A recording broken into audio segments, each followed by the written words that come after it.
कचमाम India. दोस्तों नमस्कार। दोस्तों आज की ये कहानी काफ़ी खास है, तो ये कहानी आपको कैसी लगती है ये आप हमें कमेंट बॉक्स पर कमेंट करके ज़रूर बताएं। साथ ही वीडियो पसंद आने पर आप वीडियो को लाइक करने के साथ चैनल पर पहली बार आए हो तो सब्सक्राइब जरूर करना, ताकि हमारे चैनल की सभी कहानियाँ आप तक सबसे पहले पहुँच सके। कहानी शुरू करने से पहले एक दो और बात, आपको मेरा व्हाट्सएप नंबर लेना है तो कहानी पे अंत तक बने रहिए, आपको स्क्रीन में नंबर जरूर दिख जाएगा। साथ ही अगर आपको ये वीडियो पसंद आए तो और भी ऑडियो क्वालिटी को अच्छी बनाने के लिए ईयरफोन या फिर हेडफोन का उपयोग करें। इससे ऑडियो की क्वालिटी अच्छी आएगी जब आपके कानों तक पहुंचेगी। चलो तो अब इस कहानी को शुरू करते हैं। दोस्तों ये कहानी राहुल की है। राहुल कहता है, मैं अपने चाचा चाची के साथ पुणे में रहता हूँ। मैं 12वीं की पढ़ाई अभी पूरी की है, अभी मैं ग्रेजुएशन करने वाला हूँ। ये घटना मेरे साथ थोड़े दिन पहले ही हुई। कुछ दिनों पहले की बात है, मैं अपने चाचा चाची के साथ सोया था। करीब 2 साल से मैं अपने चाचा चाची और उनकी बेटी के साथ पुणे में रहता हूँ। मेरी चाची का नाम गायत्री है और वो दिखने में बहुत खूबसूरत है। यूँ तो लगता ही नहीं कि उनकी उम्र करीब 40 साल के आसपास है।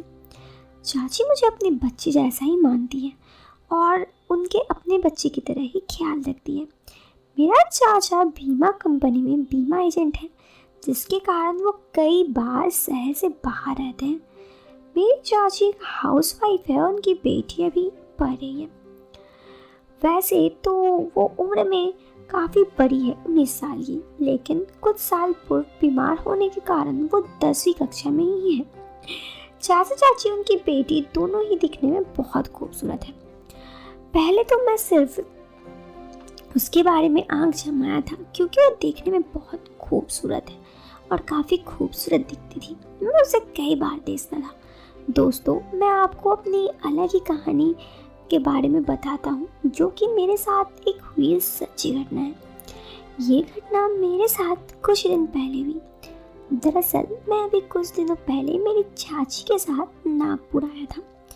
ये सिलसिला तब शुरू हुआ जब चाचा ने कहा कि चाची को लेकर नागपुर जाना है। दरअसल चाची के भाई की लड़की का शादी नागपुर में ही था, इसलिए चाची चाहती थी कि चाचा और उनकी बेटी उनके साथ चले, लेकिन मेरी बहन का एग्ज़ाम होने के वजह से वो नहीं आ पाए। मेरे चाचा भी काम पे व्यस्त थे, तो चाचा ने मुझसे कहा कि तुम चाची के साथ नागपुर चले जाओ। पहले तो मुझे जाने का मन नहीं था, फिर बाद में मैंने सोचा कि ठीक है, वैसे भी घर पर बोर ही होता हूँ, इस बहाने थोड़ा घूमने जाऊँगा। इसलिए मैंने चाची के साथ आने के लिए हाँ भर दी। अब ट्रेन की टिकट नहीं मिल रही थी। बहुत बार ट्राई करने के बाद भी ट्रेन का टिकट कंफर्म नहीं हुआ, इसलिए मैंने सोचा कि अब जैसे कैसे भी नागपुर तो जाना है। इसलिए मैंने चाची से कहा कि हम ट्रैवल बस से नागपुर चले, तो चाची ने हाँ कर दिया। जब मैं टिकट निकलवाने अपने दोस्त की दुकान पर गया तो उसने बताया कि सिंगल सीट उपलब्ध नहीं है, केवल जुड़वा सीट ही उपलब्ध है। जबकि मैं चाहता था कि चाची मेरे साथ एक ही सीट पर हो। मैं ऐसा नहीं चाहता था। इस कारण ये था कि मैं रात में मोबाइल देखता था और रात में कुछ वीडियोस देखता था, तो मुझे नींद आती अपनी, और ऐसा नहीं होगा।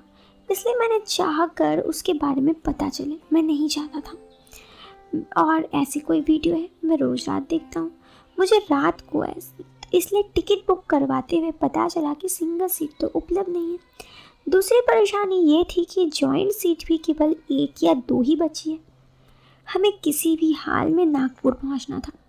मौके की मजबूरी थी, इसलिए मुझे हाँ करनी पड़ी। टिकट और सीट बुक हो गई। मैं अभी भी उदास था क्योंकि मैं नहीं चाहता था कि चाची मेरे साथ हो। चाची के साथ सफ़र का सारा मूड खराब होने वाला था। मुझे बहुत अजीब लग रहा था। मैं घर आ गया और चाची को कह दिया कि आज रात ही निकलेंगे। रात के करीब 8 बजे हमारी पैकिंग पूरी हुई। 9 बजे के करीब हम लोग गाड़ी से नागपुर के लिए निकल पड़े। मेरा मूड ऑफ था क्योंकि चाची मेरे साथ बैठने वाली थी। खैर मैं बहुत उदास सा बैठा था, बोर सा हो रहा था। 1-2 घंटे बीत गए। रात के करीब 11 बजे मुझे नींद नहीं आ रही थी और क्योंकि मुझे आदत हो गई थी, आज बहुत तकलीफ़ हो रही थी। ऐसे ही लेट गया, चाची भी लेट थी। मेरा मन बार बार करवट बदल रहा था। मैं भी सोने की कोशिश कर रहा था और मेरे बाजू में चाची सोई थी। एकदम से पता नहीं मेरे दिल में क्या हुआ, लेकिन मेरा दिल कर रहा था कि ऐसे ही देखूं।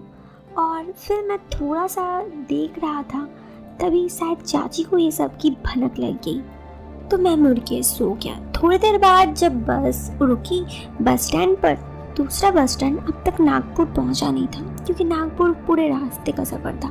तो मैं बस स्टैंड पे उतरा और बाहर खाने के लिए कुछ सामान लेने के बहाने निकल गया। उसके बाद मैंने सोचा कि क्यों ना कुछ काम किया जाए, और नीचे ही मैं बैठ गया। जब मैं नीचे बैठ गया, मतलब स्लीपर में मैं नहीं गया चाची के पास, मैं नीचे ही बैठ गया और मैं सोचा कि चलो कम से कम कुछ तो काम किया जाए। वहाँ एक बहुत ही खूबसूरत सी लड़की बैठी हुई थी। मैं उस लड़की से बातों बातों पे बहाना बना के बात करने का कोशिश करने लगा। थोड़ी देर बाद वो लड़की भी मुझसे काफ़ी इंटरेस्टेड होकर बात करने लगी। मैं समझ चुका था कि वो लड़की मुझ में इंटरेस्टेड है। बहाने बहाने से मैंने उस लड़की का नंबर लिया और फिर हम दोनों चैट करने लगे। चैट और सामने बातचीत में ये पता चला कि वो लड़की भी नागपुर ही जा रही है और किसी शादी में। उसके बाद ये कंफर्म करने के लिए क्या वो वही शादी में जा रही है जहाँ मैं जा रहा हूँ, तो मैं ये कंफर्म हो गया कि हाँ वो वही शादी में जा रही है। मेरा तो खुशी का ठिकाना नहीं था, क्योंकि मैं पहले तो बोर हो रहा था, ये सोचकर डर रहा था कि शादी में मैं बोर होऊंगा। लेकिन अब एक बहुत ही खूबसूरत सी लड़की मेरे साथ शादी में जाने वाली थी, जो मुझसे पटने को कहीं ना कहीं तैयार थी। तो मैं उस लड़की के साथ जाने के लिए बहुत ही ज़्यादा इंटरेस्टेड था। वहाँ पर सुबह जब मामा हमें लेने आए तो उस लड़की को भी लेने आए थे। वो लड़की उसी शादी में जा रही थी, ये तो कंफर्म हो ही चुका था। उसके बाद हम दोनों वहाँ पर शादी में पहुँचकर मैं चाची के साथ गया और मैं थक गया, क्योंकि रात भर मैं सोया नहीं था।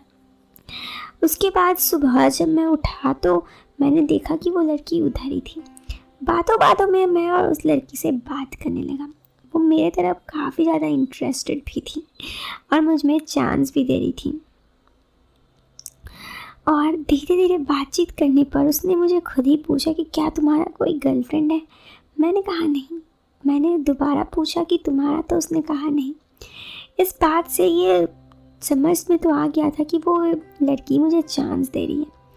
बातचीत करने के बाद हम दोनों एक दूसरे से क्लोज आने लगे और एक दूसरे के साथ कुछ ऐसी बातें भी बताने लगे। धीरे धीरे खुद वो लड़की मेरे पास आई और खुद ही वो मेरे साथ रिलेशनशिप में आना चाहती थी। दोस्तों, फिर मौका देखकर मैं वहाँ पर उसे एक रूम पे भी ले गया और वहाँ पे कुछ क्वालिटी टाइम भी स्पेंड किया। सोचने वाली बात तो ये थी कि उसके बाद जब मैं आ रहा था तो उस लड़की का भी मूड ऑफ था। वो लड़की भी चाहती थी कि मैं उस लड़की के साथ मिलूं। लेकिन दोस्तों, अब मैं वापस आ गया था और नागपुर हमारे घर से काफ़ी दूर था, इसलिए मैं नहीं मिल पाया था।